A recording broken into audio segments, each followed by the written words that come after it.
Through the column of your esteemed newspaper. हमेशा order वाले letter में टेबल बनाते हैं, जरूर से बनाना। जो हमारे कपल विद चिल्ड्रन है, ये मैं हार्डेस्ट क्वेश्चंस लेकर चल रहा हूं यहाँ पर, टेबल वाले ये हार्डेस्ट क्वेश्चंस में से हैं, तो तुम यहाँ पर वही लिख सकते हो। इस वीडियो को देखने के बाद और कहीं भटकने की जरूरत नहीं है, क्योंकि इस वीडियो में मैं बस फॉर्मेट नहीं बताऊंगा जो तो बस एक ही नंबर का आता है। इस वीडियो में मैं तुम्हें बता रहा हूं कि कैसे तुम्हें अपने आंसर को फ्रेम करना है। वो मैजिक लाइंस क्या है जैसे टॉपर यूज करते हैं, जैसे टॉपर लिखकर फुल नंबर ले रहे होते हैं। फॉर्मेट तो यार तुम्हें पता ही चल जाएगा, वो भी इस वीडियो में बता रहा हूँ। और साथ साथ में जो बाकी बचे नंबर हैं जो तुम फुल में फुल ला सकते हो, उसके लिए कौन कौन सी लाइन यूज करने की जरूरत है, कौन कौन सी ट्रिक्स होती हैं जो दिमाग में रखनी है, जिसका टॉपर यूज करते हैं। टॉपर का जो सीक्रेट है वो इस वीडियो में बता रहा हूँ।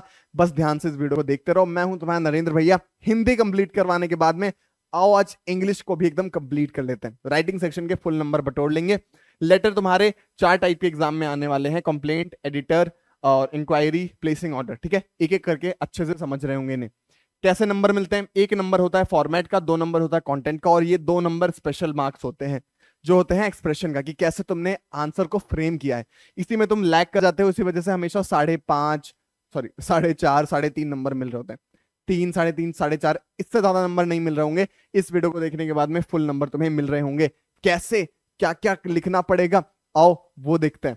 ठीक है, तो अपने पास यहां पर एक मॉडल लेटर, ठीक है, इसको देखकर हम लोग फॉर्मेट समझ जाएंगे। तो फिर मैं तुम्हें जब क्वेश्चन करवा रहा हूँ तो तुम्हें ऑलरेडी समझ में आ जाएगा। सबसे पहले क्या है? Sender's address. Sender's address 2 line में लिखना है। इंग्लिश के पेपर में तुम्हें दिया होता है, सेंडर एड्रेस दिया होगा। ठीक है, इसके बाद में डेट लिखना है, बीच में लाइन छोड़नी है। सेंडर एड्रेस के बीच में एक लाइन और फिर डेट के बीच में एक लाइन। इसके बाद में रिसीवर एड्रेस लिखना है। सबसे पहले पोस्ट का नाम जिसको लिख रहे हो, ठीक है, एडिटर को लिख रहे हो, दी एडिटर। इसके बाद में वो कहां पर काम करता है वो लिख दो, टाइम्स ऑफ इंडिया।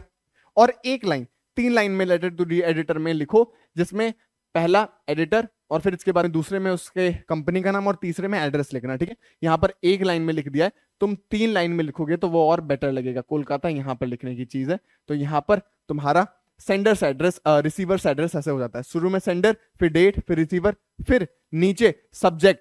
1 लाइन छोड़ के सब्जेक्ट लिखो, प्रिसाइज होना चाहिए, 1 लाइन के अंदर होना चाहिए। फिर तुम्हारा सैल्यूटेशन, 1 लाइन छोड़कर सैल्यूटेशन लिखो, और फिर उसके बाद में छोड़ना है तो छोड़ो, नहीं छोड़ना है मत छोड़ो। अगर छोटा छोटा लिखते हो तो मत छोड़ना, सर मैडम के बाद में नीचे उसी लाइन से स्टार्ट कर देना। और अगर बड़ा बड़ा लिखते हो तो 1 लाइन छोड़ दोगे तो भी कोई दिक्कत नहीं। ठीक है, आंसर शीट मैंने देख रखी है टॉपर्स की, और टीचर से भी काफी बात कर रखी है मैंने। 2-2-3 बार 2-2-3 टीचर से वेरीफाई करवा रखा है कि इससे नंबर नहीं कटते। ठीक है, हिंदी के जो हम लोगों ने राइटिंग सेक्शन का वीडियो बनाया था उसमें मैंने तुम्हें दिखाया था कि टीचर्स को जो शीट मिलती है, गाइडलाइन शीट मिलती है, जिसमें लिखा होता है कि बच्चे के छोटे मोटे गलतियों पर नंबर मत काटो। तो टेंशन मत लिया करो, कॉन्फिडेंस ले आओ अपने अंदर, पूरे नंबर तुम्हें मिल रहे होंगे। बस मेजर फॉर्मेट में ब्लंडर मत करना जो मैं तुम्हें बता रहा हूं। सैल्यूटेशन लिख लिया, इसके बाद में 3 पैराग्राफ में तुम अपना जो पूरा लेटर है वो लिख रहे होगे। जो भी लेटर हम लोग आज बात करेंगे सब 3 पैराग्राफ में तुम्हें लिखने। पहले पैराग्राफ में जो दिक्कत है वो लिखोगे, अपने आप को इंट्रोड्यूस कर रहे होगे। दूसरे पैराग्राफ में उस दिक्कत से और क्या क्या दिक्कतें हो रही हैं वो लिख रहे होगे, और तीसरे पैराग्राफ में कंक्लूजन लिख रहे होगे कि वो क्या एक्शन ले सकते हैं, उनको क्या करना है। ठीक है, किसी भी टाइप का लेटर हो यही सेम फॉर्मेट रहेगा, इसको फॉलो करोगे तो पूरे नंबर मिल रहे होंगे। एंड में तुम्हें उसको क्लोज करना है। क्लोजिंग कैसे होगी? सबसे पहले थैंकिंग यू, फिर योर सिंसियरली। सिंसियरली की स्पेलिंग याद कर लो, सिंसेरेली ऐसे करके याद करो, जिससे कि सिंसियरली जो तुम बोलते हो IEAR लगा देते हो वो नहीं होता, ये है सिंसियरली की स्पेलिंग। ये नहीं आती तो तुम ट्रूली लिखने की कोशिश करते हो, अब से सिंसियरली लिखना वो अच्छा होता है। ठीक है, और फिर नीचे अपना नाम लिख देना जो भी तुम्हें दिया हुआ है। ठीक है, समझ में आ गया? ट्रूली, फेथफुली, सिंसियरली, जो तुम्हें अच्छा लगे वो लिख सकते हो। अब आओ आगे चलते हैं। मैजिक पॉइंट्स क्या है अपने पास में, कि जो लेटर है वो अपना प्रिसाइज होना चाहिए, और जो जो मैंने तुम्हें बताया वो सारी चीजें फॉलो करनी है। ठीक है, अब आओ आगे बढ़ते हैं और क्वेश्चन में देखते हैं। यहां पर the household water supply in your locality is muddy and not fit for drinking despite several complaint letter to the civic authorities the problem is still unresolved. मतलब तुम्हारे यहां पर जो पानी आता है वो मडी है और पानी पीने के लिए सही नहीं है, वाटर सप्लाई की दिक्कत है, और तुमने मैसेजेस किए अथॉरिटीज को पर फिर भी नहीं आया, कोई रिजल्ट नहीं आया। तो अब क्या कर रहे हो? तुम एडिटर को एक लेटर लिख रहे हो। यहां पर तुम्हें लोकल डेली दिया हुआ है, लोकल डेली मतलब न्यूज़पेपर हो गया, तो जब आंसर लिख रहे हो तो किसी न्यूज़पेपर का नाम लिख देना। अगर न्यूज़पेपर का नाम नहीं दिया है तो अपने हिसाब से कोई भी, times of India, Dainik Jagran, कुछ भी लिखकर स्टार्ट कर देना। और इसके बाद में तुम्हें यहां पर दिया होता है कि तुम कौन हो, यू आर सोमिल, सौम्या, इसका खास ध्यान रखना। कुछ नहीं दिया तो एबीसी लिख देना, बट इंग्लिश के एग्जाम में तुम्हें दिया होगा, तुम्हारा नाम और तुम्हारा एड्रेस तुम्हें दिया रहता है मोस्ट ऑफ द केसेस में। लास्ट ईयर का क्वेश्चन है, ऐसा ही क्वेश्चन आया था, इस साल तुम्हारे लिए भी ऐसा ही हलवा सा क्वेश्चन आ जाएगा, आराम से बना लोगे। आओ देखो इसको कैसे बनाया गया है। सबसे पहले देखो कुछ कुछ टाइपिंग मिस्टेक को इग्नोर करना, जहां पर मैंने स्पेस देने को कहा है बस वहीं पर स्पेस देना, ठीक है। तो जो अपना सेंडर से एड्रेस हो गया, फिर डेट हो गया, इसके बीच में एक स्पेस होनी चाहिए, यहां पर स्पेस नहीं है, ठीक है। ये बस ऐसे पीपीटी वगैरह बनाने में दिक्कत हो गई है। तो यहां पर फिर ये तुम्हारा एक जगह होना चाहिए, 3 लाइन में लिखो तो अच्छा है, ठीक है। यहाँ पर 4 लाइन में लिखा है तो भी कोई टेंशन नहीं है, ठीक है। अब इसके बाद में सब्जेक्ट है। सब्जेक्ट देखो क्या है, issues regarding house hold water supply. यहाँ पर बथेरी चीजें लिखी हुई थी कि मडी आता है पानी और ड्रिंकिंग के लिए फिट नहीं है, बट तुम्हें क्या करना है, जो मेन इश्यू है उसको लिख देना है। दिक्कत जो है अपनी वो वाटर सप्लाई से ही है ना, ये समझो, ये अपने अंदर डेवलप करो कि कैसे तुम अपने सब्जेक्ट को प्रिसाइज एक लाइन में 2-4 शब्दों में लिख सकते हो, ठीक है। अब यहां पर इन्होंने लिख दिया issues regarding house hold water supply, और फिर आंसर स्टार्ट। यहां पर तुम्हें सर लिखना है, सर या मैम स्लैश करके दोनों लिख सकते हो, ठीक है, कोई दिक्कत नहीं है। टॉपर की देखो आंसर शीट, सर मैम दोनों लिखा हुआ है, डियर मत लगा दियो, डियर लगाओगे नहीं अच्छा लगता। तुम चाहो तो रिस्पेक्टेड लगा सकते हो, बट और कुछ मत लगाना, नॉर्मल सर स्लैश मैम लिख दोगे तो भी चल जाएगा। सर स्लैश मैम लिखकर 3 पैराग्राफ में तुम्हें अपने आप को कंक्लूड करना है। पहला पैराग्राफ क्या होगा, through the column of your esteemed newspaper, through the column of your esteemed newspaper, I would like to draw the attention, I would like to draw the attention of concerned authorities towards bus. Through the column of your esteemed newspaper, I would like to draw the attention of concerned authorities towards bus. बस खत्म, simple. इस line को लिख दोगे पूरे number मिल रहे होंगे। या फिर तुम्हारा मन करे अंग्रेजी का चमत्कार दिखा के तुम ये भी लिख सकते हो, I M an avid reader of your esteemed newspaper, कोई दिक्कत नहीं है, बट मैं प्रिस्क्राइब करूंगा, मैं कहूंगा कि तुम क्या लिखो, through the column of your esteemed newspaper I wish to draw the attention of the government या फिर of the concerned authority towards, जो भी तुम्हारा दिक्कत है वो, ठीक है। तो यहां पर इन्होंने क्या किया, यहां पर इनकी जो दिक्कत थी, इन्होंने कहा कि regarding the household water supply in our community which is unfit for drinking. बस पहला पैराग्राफ अपना कंप्लीट हो गया।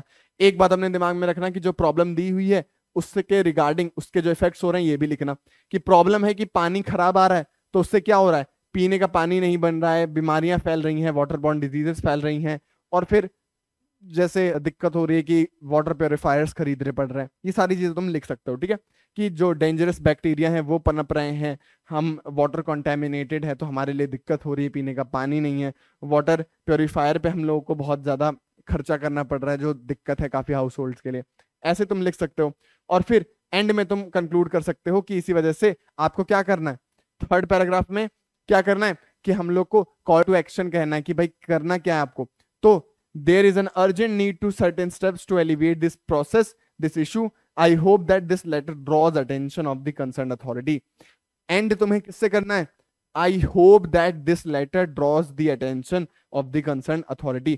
बस लिख के खत्म कर लो, योर ट्रूली, फिर नीचे अपना नाम लिख देना जो दिया हुआ है, खत्म, पूरे नंबर मिल गए। जो जो चीजें मैंने बताई बस उसका ध्यान रखना, शुरू कैसे करना है और एंड कैसे करना है, ये दिमाग में रखोगे, पूरे नंबर मिल रहे होंगे। यहां पर टॉपर की आंसर शीट है, पॉज करके पढ़ सकते हो, सेम यही टेक्निक फॉलो करी गई है, सेम यही तरीका फॉलो किया है इसने, इसी वजह से इसको फुल नंबर मिले हुए हैं। अब आओ देखते हैं letter of inquiry. Letter of inquiry जल्दी से 2 मिनट के अंदर कंप्लीट कर रहे होंगे। सबसे पहले जो तुम्हारा फॉर्मेट है वो सेम रहेगा, sender address, date, receiver address, subject, salutation, introduction, inquiry, conclusion line, और फिर आखिर में सैल्यूटेशन। यहां पर लेटर टू दी एडिटर, और इसमें क्या अंतर है, इंक्वायरी में तुम इंक्वायर कर रहे होते हो, जनरली यहां पर एक एडवर्टीजमेंट तुम्हें दिखता है, ठीक है। इंक्वायरी होती क्या है कि तुम्हें कोई इंफॉर्मेशन मिली, उसके बारे में तुम जानकारी लेना चाह रहे हो।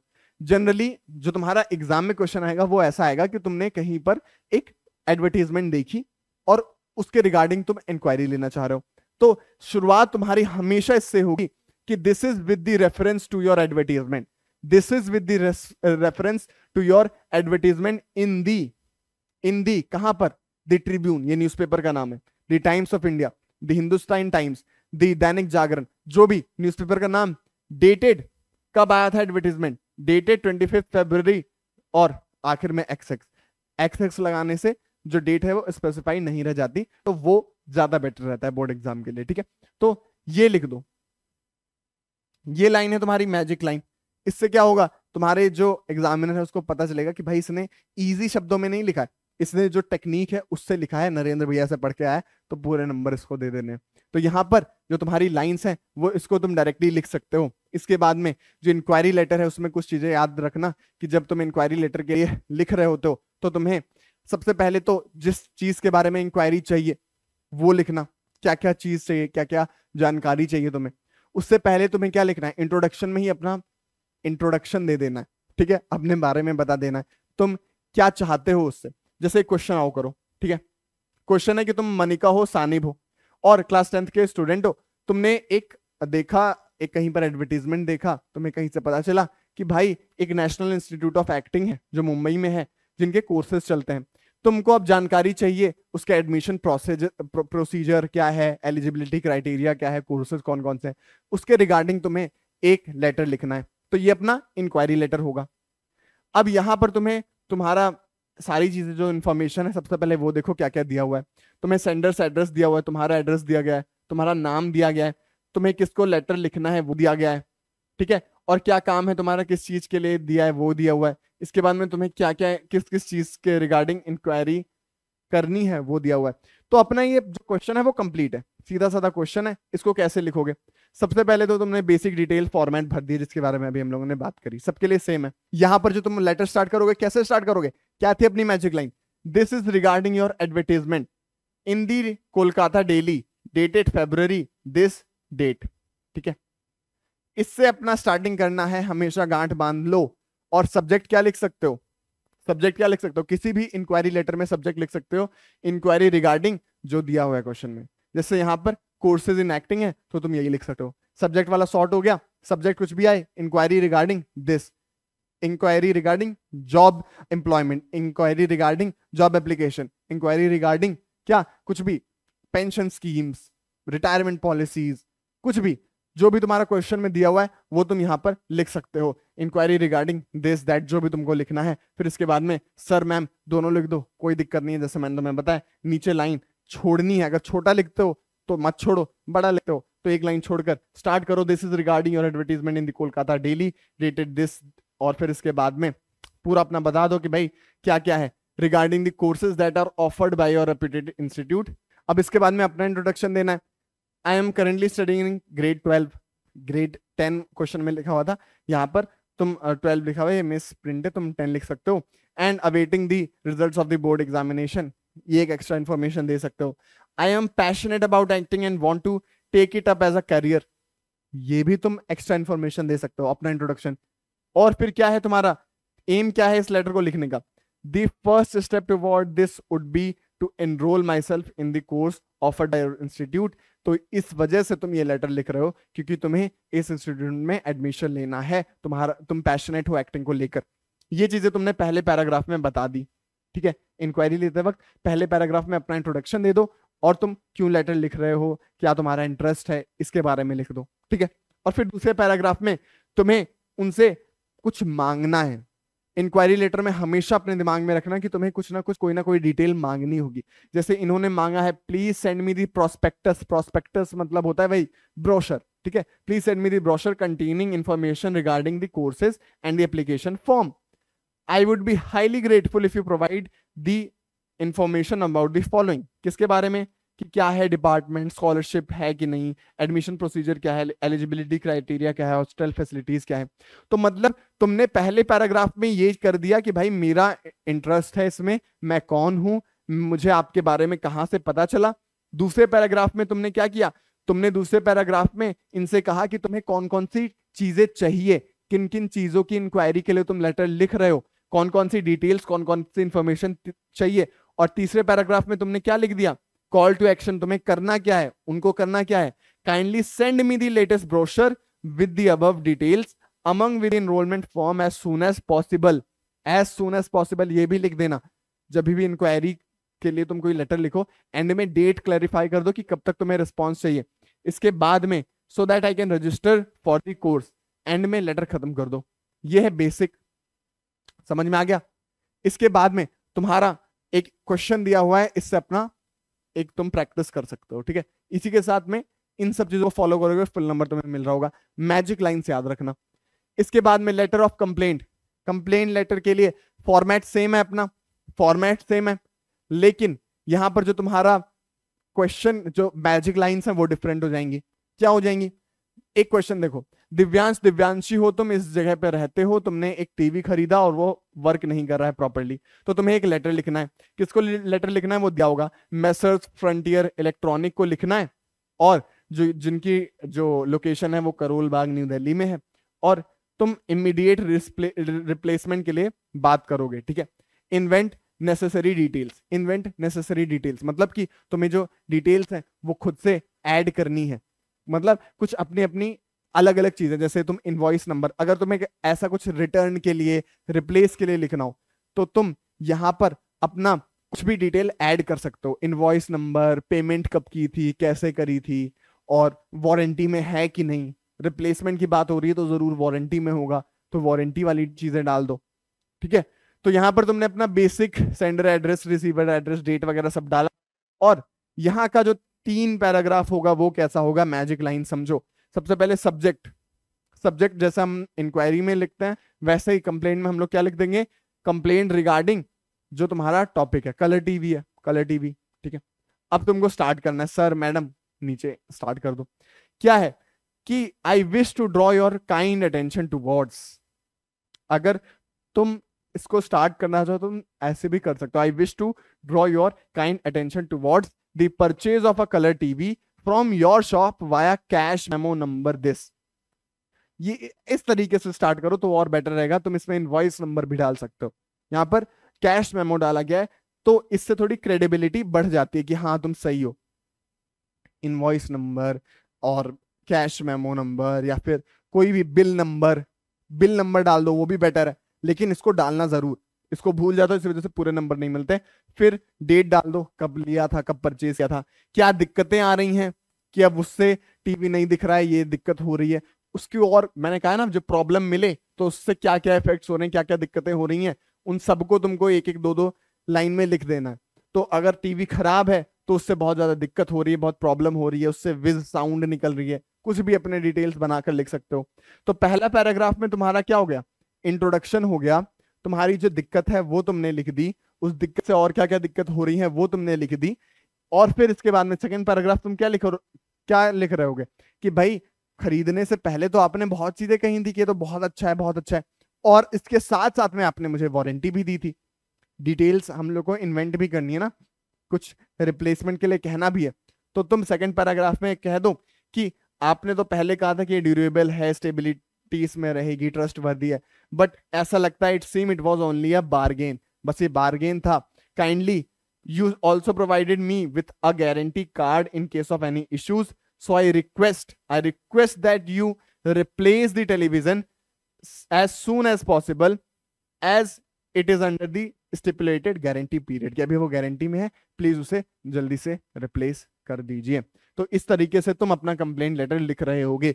किसी भी कंप्लेंट लेटर में लिखने के लिए तुम्हें क्या फॉलो करना है, सबसे पहले तो तुम्हारा जो सब्जेक्ट है वो कैसा है, complaint regarding this, complaint regarding जो टॉपिक दिया है, थीम दिया है, उसमें लिख देना। स्टार्टिंग कैसे करोगे, I wish to draw your kind attention towards, जो दिक्कत है उसको कर दो। 3 पैराग्राफ है, पहले जो दिक्कत है, जो इशू है प्रोडक्ट के साथ में, तुम्हारे साथ में, उसको लिखो। फिर इसके बाद में तुम सेकंड पैराग्राफ में लिख रहे हो उसके रिगार्डिंग और क्या क्या दिक्कत हो रही है, या फिर और क्या तुम एक्सपेक्ट करते हो, एक्सपेक्ट क्या कर रहे हो, उनसे चाह क्या रहे हो। और तीसरे लाइन में फाइनली, तीसरे पैरा में तुम 1-2 लाइन में कंक्लूजन लिख सकते हो कि भाई तुम कॉल टू एक्शन क्या है, भाई तुम करो क्या, ठीक है। तुम इनसे क्या कह रहे हो, रिप्लेसमेंट के लिए, तो थर्ड पैरा लिखकर भी तुम रिप्लेसमेंट की मांग कर सकते हो, लेटर क्लोज कर सकते हो, पूरे नंबर मिल जाएंगे। ये चीज अगर फॉलो करोगे पूरे नंबर मिल रहे होंगे। लेटर ऑफ ऑर्डर सेम चीजें तुम्हें फॉलो करनी है, जो तुम्हारा पूरा जो फॉर्मेट है वो सेम रहेगा, कंटेंट में अंतर आएगा। 3 पैराग्राफ मैंने तुम्हें बताया। पहले पैराग्राफ में तुम इससे स्टार्टिंग कर रहे होगे, ये गांठ बांध लो, इसमें इसी तरीके से स्टार्टिंग होती है। क्या है? With reference to your quotation dated 18 April को डेट डाल देना। We are pleased to inform you that, ठीक है, ऑर्डर करना है, that our management has decided to place an order with your esteemed firm for books to be added in our school library. ये चीजें तो बदलती रहेंगी, पर क्या नहीं बदलेगा पारो, वो ये है कि ये वाली लाइन नहीं बदलेगी। ये वाली लाइन क्या है? With reference to your quotation dated 18 April, डेट लिख देना। We are pleased to inform you, या फिर we would like to order, यहां से we would like to order भी लिख दो तो भी वो खत्म हो जाएगा। लेकिन ये चीज तुम्हें इसी से स्टार्ट करनी है, क्योंकि देखो होता क्या है ना, इसके पीछे का रीजन बताता हूं। जब भी तुम ऑर्डर कर रहे होते हो ना, उससे पहले तुम डायरेक्टली ऑर्डर लेटर नहीं लिख रहे होते, उससे पहले तुम इंक्वायरी लेटर लिखते हो कि भैया आपके पास में क्या क्या अवेलेबल है, हम लोगों को इस चीज के रिगार्डिंग जो चीजें हैं वो चाहिए, आप ब्रोशर दे दो। इंक्वायरी ले ली तुमने, फिर फाइनली ऑर्डर प्लेस करते हो। तो यहां पर तुम ये बताते हो कि with the reference to your quotation dated this is, आपने जो भेजा था उसमें जो जो चीजें थी उसके रिगार्डिंग, उसके रेफरेंस में ही हम आपको ये भेज रहे हैं। तो यहां पर इससे तुमको स्टार्ट करना है। Subject placing an order for books, simple है, ठीक है। बुक्स अगर ऑर्डर करनी है, placing order for television, placing an order for school CPUs, monitors, computers, किसी के लिए भी आ जाए अपना तुम लिख सकते हो। इसके साथ साथ में पहला पैराग्राफ में तुम ये इससे लिखकर स्टार्टिंग करोगे कि तुम्हें बुक्स ऑर्डर करनी है। दूसरे पैराग्राफ में तुम उस पर कुछ डिस्काउंट मांग रहे होगे, या फिर तुम स्पेशल कोई चीज लिख सकते हो, जैसे मान लो कंप्यूटर ऑर्डर कर रहे हो तो उस पर डिस्काउंट मांग लो और उनसे कहो कि प्लीज हैंडल विथ केयर, जो ट्रांसपोर्टेशन है वो अच्छे से करना, जिससे कि जो सामान है वो टूटे फूटे ना। तो सेकंड पैराग्राफ में तुम क्या लिख रहे होगे? सेकंड पैराग्राफ में लिख रहे होगे कि जो तुम्हें डिस्काउंट है वो चाहिए। जैसे यहाँ पर लिखा है, we kindly request a discount of no less than 20% on the purchase of the books. Additionally क्या? We would appreciate a further 5% special discount which is generally extended to the institutional buyers. ऐसे करके तुम कुछ भी लिख सकते हो, अपने से कुछ बना सकते हो। यहीं से वो जो तुम्हारे 2 नंबर है ना, जो तुम्हारे एक्सप्रेशन के मिलते हैं, वो यहीं से फाइनल हो रहे होंगे। लेटर अगर ऑर्डर के लिए है तो तुम डिस्काउंट मांग लो, केयर से हैंडल करना ये मांग लो, ये लिखोगे तो फिर एग्जामिनर तुम्हें फुल नंबर दे रहा होगा। तीसरे पैराग्राफ में क्या लिख रहे होगे तुम? तीसरे पैराग्राफ में तुम एक टेबल बना रहे होगे। हमेशा ऑर्डर वाले लेटर में टेबल बनाते हैं, जरूर से बनाना। 2 से 3 कॉलम लिखना, नाम बुक का, ऑथर का नाम अगर लिख सकते हो तो ऑथर का नाम और क्वांटिटी लिखकर अपना तुम कंप्लीट कर सकते हो। और यहां पर तुम्हें एक चीज अपने दिमाग में रखनी है कि एंड करते वक्त तुम्हें क्या करना है? एंड करते वक्त तुम्हें ये बोलना है कि हाँ आपकी पेमेंट कैसे होगी, हम चाहते हैं कि आप टाइम से डिलीवरी कर दो, ठीक है। ये सारी चीजें तुम्हें लिखनी होगी और इस सब चीजों से ही तुम्हारा फुल नंबर तुम्हें मिल रहा होगा, ठीक है। ये बातें समझ में आ गई? ये बातें क्लियर है? तो इसी के साथ में हम लोगों ने पूरा लेटर अच्छे से कंप्लीट किया है। अब आओ एनालिटिकल पैराग्राफ देख लेते हैं अच्छे तरीके से। एनालिटिकल पैराग्राफ में बेसिकली क्या होता है, तुम्हें एक ग्राफ दिया होगा, या तो पाई चार्ट दिया होगा, या फिर किसी भी तरीके से तुम्हें बार ग्राफ दिया होगा, कुछ भी तुम्हें दिया होगा, और उससे तुम्हें पूछा जाएगा कि बताओ इससे तुम क्या समझते हो।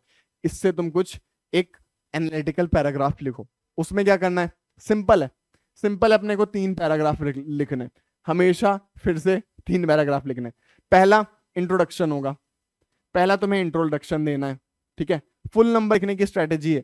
दूसरा, जो डेटा तुम्हें मिला हुआ है, उसमें क्या लिखा हुआ है वो एज इट इज लिख दो। जो डेटा है उसको एज इट इज लिख दो।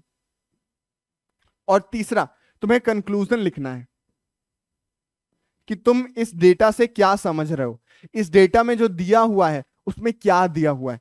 पहले पैराग्राफ में इंट्रोडक्शन लिखा कि ये किस चीज का डेटा है, दूसरे पैराग्राफ में ये लिखा कि इसमें दिया क्या क्या हुआ है और कितने % दिए हुए हैं। डेटा जो है उसको एज इट इज लिख दो, वर्ड फॉर्म में लिख दो। और थर्ड पैराग्राफ में तुम उससे क्या क्या स्पेक्युलेट कर रहे हो, उससे क्या क्या कंक्लूड कर रहे हो, कंक्लूजन क्या है, उसमें क्या क्या लिखा हुआ है, वो तुम एंड में लिख रहे होगे। ये 3 पैराग्राफ लिख लोगे, पूरे नंबर तुम्हें मिल रहे होंगे। समझ में आ रही है बात? समझ में आ रही है? कितने लाइन में लिखना है भैया? पहला ये जो तुम्हारा इंट्रो है वो 2-3 लाइन से ज्यादा नहीं होना चाहिए, 3-4 लाइन में आराम से लिख दो, ठीक है। 3-4 लाइन में तुम्हारा इंट्रो हो जाएगा। फिर इसके बाद डेटा जिस हिसाब से दिया हुआ है तुम अपना सेकंड जो सेकंड पैरा है उसको कर सकते हो, उसको खींच सकते हो। और फाइनली जो कंक्लूजन है वो तुम्हारा, वो भी डेटा पर डिपेंड करेगा कि कैसा है तुम्हारा कंक्लूजन, कि इसमें क्या क्या चीजें तुमने कंक्लूड करी है, क्या क्या चीजें तुमने निकाली हैं। ठीक है, सिंपल है, ज्यादा कंफ्यूजन वाली बात नहीं है। ये मोस्ट इजीएस्ट क्वेश्चन है तुम्हारे इंग्लिश एग्जाम का। बस ये याद रखना कि 100 से 120 वर्ड्स के अंदर तुम्हें कंप्लीट कर देना।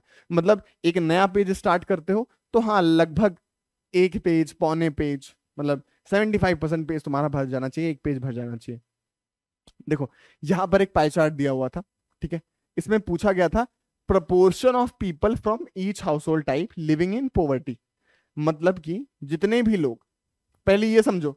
अच्छा, इसके लिए एक ट्रिक बताता हूं कैसे इसको अप्रोच करना है, तुम्हें समझ नहीं आता ना कैसे लिखना है। एक ट्रिक समझो। सबसे पहले तुम्हें देखना है कि 100% क्या है, 100% इसमें क्या दिखा रहा है। जैसे कि यहां पर जो हमारा ये पाई चार्ट है ना, इसमें जो 100% है वो हमें दिखा रहा है कि कितने गरीब घर हैं, कितने गरीब हाउस होल्ड है। और फिर इसके बाद में दिखा रहा है कि उन 100 गरीब हाउस होल्ड में से कितना परसेंट हाउस होल्ड किस किस टाइप के फैमिलीज का है। सिंपल है, एक बार क्वेश्चन, दो बार क्वेश्चन पढ़ोगे समझ में आ जाएगा। The pie chart shows the proportion of the people from different house hold living in poverty. ठीक है, पॉवर्टी। तो ये लोग पूरे, जो पूरा पाई चार्ट है वो दिखा रहा है गरीब लोगों का घर। और write in the UK in 2002 write an analytical paragraph to describe the information in 100 और 120 वर्ड्स। ठीक है, इसमें क्या है इंफॉर्मेशन? जो सिंगल एज पर्सन है वो है 7%, एज्ड कपल है वो है 5%, सिंगल विदाउट चिल्ड्रन 24% है, couple without children, couple without children ये होगा ना 9% है, सोल पेरेंट्स है 26%, couple with children, couple with children है हमारे कितने 15%, और ऑल अदर हाउस होल्ड, फिर हमारे जो अदर हाउस होल्ड लोग हैं वो 40% है। तो मतलब कि हमें पहली बात तो सबसे पहले अपने सेकंड पैराग्राफ में डेटा जो दिया हुआ है वो लिख देना है। कैसे लिखोगे? The given pie chart illustrates 7 different categories of household living in the poverty in UK in 2002. Introduction। ठीक है, क्वेश्चन में ही तुम्हें दिया होगा कि ये क्या पाई चार्ट है, कौन सा ग्राफ है और किस चीज का ग्राफ है, तो वही तुमको लिख देना है। It is clearly evident from the pie chart that 26% of the total poverty stricken households are those of sole parents। इसमें क्या किया इन्होंने? इसने सिर्फ और सिर्फ क्या किया है, जो लिखा हुआ था चार्ट में उसको वर्ड्स दे दिए। Single people without children account for the second highest proportion with 24%, in contrast to couple without children that accounts for just 9%, couple with children accounts for 15% of the poor household, single aged person and aged couple proportions for 12% together for poor household। Simple है। दूसरे paragraph में अपने क्या किया, हम लोगों ने अच्छे से बता दिया कि इसमें लिखा क्या क्या हुआ था। और तीसरे पैराग्राफ में क्या कर देंगे हम लोग, ओवरऑल। अब देखो, अब इसके बाद में तुम्हें क्या करना है, कंक्लूजन निकालना है। Overall 14% of all household in UK were living under poverty. ठीक है, तो ये जो हमारा ये था ना ऑल हाउस होल्ड, ये 14% हमें बता रहा था कि कितने लोग गरीब हैं, कितने टोटल पॉपुलेशन में से कितने लोग, ऑल हाउस होल्ड में से कितने लोग गरीब है, तो 14% है। तो यहाँ पर लिखा हुआ है कि overall 14% of household in the UK were living under poverty. The younger generation had a greater poor percentage than their aged counterparts। ठीक है, तो जो हमारे यंगर जनरेशन है, इसका कंक्लूजन क्या निकला कि जो हमारे यंगर जनरेशन है उनका जो पुअर परसेंटेज है वो ज्यादा है एज्ड काउंटरपार्ट से। ठीक है, तो जो यंगर जनरेशन हो गई, जैसे कि हमारे सिंगल विदाउट चिल्ड्रन हो गए, ये 24% है। ठीक है, 24% है ये। और यंगर जनरेशन में कौन हो गई, हमारे कपल विदाउट चिल्ड्रन हो गए, ये 9% है। फिर इसके बाद कपल विद चिल्ड्रन, ये भी हमारे एजेड में आ गए। ठीक है, तो जो हमारा प्रोपोर्शन है वो जो हमारे यंगर जनरेशन है उनका ज्यादा है, मतलब यंगर जनरेशन ज्यादा गरीब है एजेड लोगों से, एजेड कपल से। ठीक है, यहां पर couples without children had better economic condition than those with children. देखो यहां पर कपल विदाउट चिल्ड्रन बस 9% है, गरीबी के जो हाउस होल्ड में उसमें बस 9% कपल विदाउट चिल्ड्रन है। और जो हमारे कपल विथ चिल्ड्रन है वो यहाँ पर 15% है, मतलब कपल विथ चिल्ड्रन ज्यादा पॉवर्टी हाउस होल्ड के अंदर आ रहे हैं, 15% है, और ये बस 9% है। तो ये तुम यहाँ पर एक कंक्लूजन निकाल सकते हो। अब तुम्हारा जो जो हमारा क्वेश्चन है ना, वो 2-3 टाइप से आता है, सारे टाइप्स मैंने यहाँ पर लिख रखे हैं। जैसे यहाँ पर इंटरनेट एक्टिविटीज का एक प्रॉपर एक एक टेबल बनाया गया, इससे भी क्वेश्चन पूछा जा सकता है। इसको एक्सप्लेन करना रहेगा, ठीक है, 150 से 200 वर्ड्स के बीच में। तो कैसे एक्सप्लेन करोगे? मान लो ये जो हमारे टीम्स है, ये पहले समझो, जब तुमको अप्रोच करना है क्वेश्चन को, कैसे करना है। सबसे पहले देखो कि डेटा जो तुम्हें दिया हुआ है वो क्या चाह रहा है तुमसे, क्या पूछ रहा है। तो यहां पर जैसे है टीन्स, टीन्स में से 76% जो हमारे टीन्स हैं वो न्यूज सुनते हैं, 81% ऑनलाइन गेम्स खेलते हैं, 52% लोग जो हैं वो डाउनलोड करते हैं, 0% प्रोडक्ट रिसर्च कर रहे होते हैं, और 43% प्रोडक्ट बाय कर रहे होते हैं, और फिर जो हमारे 5% है वो पीपल को सर्च कर रहे होते हैं। इंटरनेट का यूज किस लिए किया जाता है ये यहां पर दिया गया है। अब देखो यहां पर तुम लोग सोच रहे होगे कि भैया 100 नहीं है, कई बार ऐसे भी आ जाते हैं टेबल। तो देखो इसमें तुम्हें समझने की जरूरत है कि देखो अगर तुम अच्छे से इस क्वेश्चन को पढ़ोगे तो तुम्हें पता चलेगा कि ये जो इंटरनेट एक्टिविटीज है वो किसी एक टॉपिक पे होती नहीं है। एक आदमी, तुम जो अभी एजुकेशनल कंटेंट देख रहे हो, इंडिया गॉट टैलेंट का एपिसोड भी देखते हो, तो सिर्फ पढ़ाई तो तुम कर नहीं रहो। वैसे ही यहाँ पर जो हमारे टोटल टीन्स हैं जो 100% है, 100% टीन्स में से 76% टीन्स हमारे न्यूज देखते हैं, 81% टीन्स हमारे ऑनलाइन गेम्स देख रहे होते हैं, और 52% टीन्स हमारे डाउनलोड्स कर रहे होते हैं, 0% टीन्स हमारे प्रोडक्ट रिसर्च कर रहे होते हैं। समझ में आ रहा है? ऐसे ही जो हमारे 43% टीन है वो कोई प्रोडक्ट बाय कर रहे होते हैं, और सिर्फ 5% टीन्स हमारे ये 100% टीन में से ऐसे हैं जो सर्च कर रहे हो पीपल को, लोगों से मिलने की कोशिश, लोगों को फेसबुक वाला काम कर रहे हो। ठीक है, तो ये है अपना डेटा, टीन्स हो गए। फिर वैसे सेम 20s का है, फिर वैसे 30s का है, 40s का है, 50s का है, 60s का है, और 70s का है।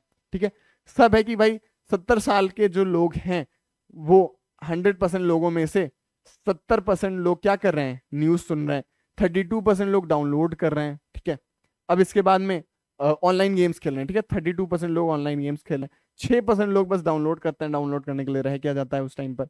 फिर प्रोडक्ट रिसर्च 70% लोग कर रहे होते हैं, बाइंग ए प्रोडक्ट 41% लोग कर रहे होते हैं। ठीक है, प्रोडक्ट रिसर्च कितने लोग कर रहे हैं, 70% लोग, ये बहुत ज्यादा है। ठीक है, देखो बच्चे कम कर रहे होते हैं, ये लोग बैठे बैठे वही प्रोडक्ट रिसर्च कर रहे होते हैं, और खरीद रहे होते हैं 41%। ठीक है, और सर्चिंग फॉर पीपल 27% लोग ये कर रहे होते हैं, 70 एज के लोग। ठीक है, समझ में आ गया ये डेटा क्या है? एक बार अपने को ये समझ में आ गया तो अपने पास तो ट्रिक है ही। क्या है? पहले पैराग्राफ में इंट्रोडक्शन देना है कि ये किसके बारे में है, और फिर इंट्रोडक्शन के बाद में दूसरे पैराग्राफ में पूरा डेटा एज इट इज लिख देना है कि क्या क्या डेटा दिया हुआ है अच्छे से वर्ड फॉर्म में, और तीसरे पैराग्राफ में अपने 2-3 कंक्लूजन निकाल देना है, बस खत्म, एनालिटिकल पैराग्राफ खत्म, पूरा नंबर मिल गए। सबसे पहले the given table suggest the internet activities of 7 age groups ranging from teens to those in the 70s for 6 different kinds of activities. ठीक है, ऐसे करके तुम्हें लिखना है। 1-2 क्वेश्चंस तुम और एक्स्ट्रा पढ़ रहोगे ना, एग्जांपल्स ले लोगे, तुम्हें पता चल जाएगा कि कैसे वर्ड्स में इन्हें लिखना रहता है। ठीक है, तो internet activities by age group था अपना, तो वही तुमने यहाँ पर बढ़ा चढ़ा कर लिख दिया। The table shows that the younger generation is more interested in online games and news while the older generation spends time on the internet to research and buy product। ठीक है, इनका सबसे ज्यादा टाइम 70% टाइम कहाँ जा रहा है, research करने में। अब यहां पर क्या है, जो जो डेटा तुम्हें मिला है वो लिख दो। It is evident from the table that teens mainly use the internet for games as high as 81%। ठीक है, 81% जो टीन्स हैं वो क्या कर रहे हैं, गेम्स खेल रहे हैं। उसके साथ साथ में और वो क्या कर रहे हैं, न्यूज देख रहे हैं, डाउनलोड्स कर रहे हैं, और फिर अपने लोगों को, अपने पीपल और फ्रेंड्स को सर्च कर रहे हैं ऑनलाइन। ठीक है, जो हमारे थे कहाँ पर, जो हमारे 5% लोग थे। ठीक है, इनके बारे में तुमने लिख दिया। फिर इसके बाद में people from 20s to 60s is highly interested in getting news, सबसे ज्यादा वो getting न्यूज लेने में, doing product research, buying products में interested है। the percentage ranging from 70 to 80%। the internet activity which gets the least time is searching for people। ठीक है, तो यहाँ पर जो हमारे लोग हैं इंटरनेट एक्टिविटी में, सबका जो कॉमन क्या है कि सबसे ज्यादा कम टाइम लोग सर्च करते हैं लोगों को, तो तुम ये एक कंक्लूजन लगाकर लिख सकते हो, ठीक है। इसी में the amount of time spent on download decreases with the age and gets as low as 6% for the people in 70s। तो बेसिकली जो तुम्हें डेटा दिया हुआ है ना, तुमने उस डेटा को एनालाइज किया कि भाई जो इसका ग्राफ है वो कैसे जा रहा है। तुमने एक टीन का देख लिया कि भाई टीन सबसे ज्यादा कहां पर अपना टाइम खर्चा कर रही है, जो बुढ़े लोग 70 साल के बुढ़े लोग हैं वो सबसे कम टाइम कहां पे खर्चा कर रहे हैं, सबसे ज्यादा टाइम कहां पे खर्चा कर रहे हैं, सबसे कम टाइम ओवरऑल कहां पर खर्चा हो रहा है, ये तुमने देख लिया। तुमने कुछ डेटा जो इसी में दिया था वो एज इट इज लिख दिया। तो बेसिकली तुम्हें क्या करना है, इस पूरे डेटा को अपने वर्ड में, अपने शब्दों में उतारने की कोशिश करनी है। बस यहां पर क्या किया गया है, इसी चीज को उतारा गया है। ये मैं हार्डेस्ट क्वेश्चंस लेकर चल रहा हूं यहाँ पर, टेबल वाले ये हार्डेस्ट क्वेश्चंस में से हैं, और ऐसे तुम उसमें फुल नंबर स्कोर कर सकते हो। बस 3 चीज दिमाग में रखना, पहले इंट्रोडक्शन, दूसरा जो तुम्हारा डेटा है उसमें क्या क्या डेटा दिया हुआ है और उसके कुछ फाइंडिंग्स लिख देना, और तीसरे में एनालाइज करके लिख देना। ठीक है, समझ में आ गया?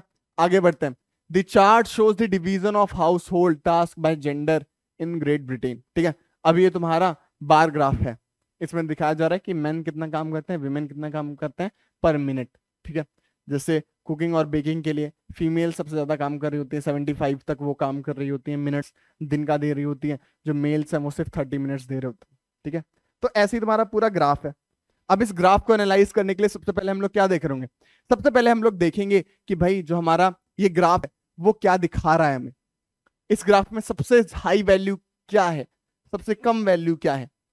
ठीक है, तो विमेन अपना सबसे ज्यादा टाइम कहां दे रही हैं, मैन अपना सबसे कम टाइम कहां दे रहे हैं, मैन अपना सबसे ज्यादा टाइम कहां दे रहे हैं। ये सारी चीजें तुम्हें इसको एनालाइज करके लिखनी है। The chart shows the number of minutes per day spend by British man and women in doing household tasks. On an average, the women spend about 4 hours doing household tasks, whereas the men spend less than 2.5 hours. ठीक है, the task on which women spend more time than men include cooking, cleaning house. तो basically जो जो data है वो तुम यहाँ पर लिख दोगे, पॉज करके एक बार अच्छे से पढ़ सकते हो।